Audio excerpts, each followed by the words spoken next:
আসসালামু আলাইকুম প্রিয় বন্ধুরা, চলে আসলাম নতুন একটা ভিডিও নিয়ে। দেখেন পেঁপের বাগান, এত ছোট্ট একটা গাছ, এত ছোট্ট একটা গাছ দেখেন, আল্লাহর রহমত কত পেঁপে ধরেছে ইনশাল্লাহ। এ সব কিছু আল্লাহর রহমত।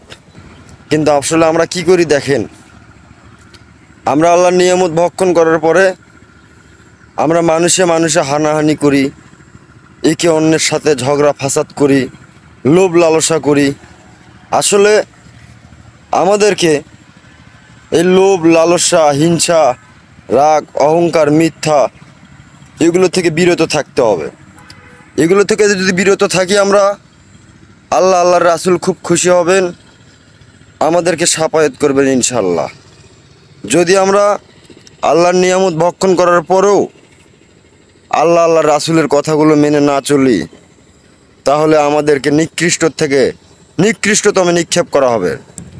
তা আসুন, আমি সকলকে উদাত্ত আহ্বান জানাচ্ছি, আমরা মিথ্যা, হিংসা, রাগ, অহংকার, লোভ, লালসা এগুলোর থেকে বিরত থাকব।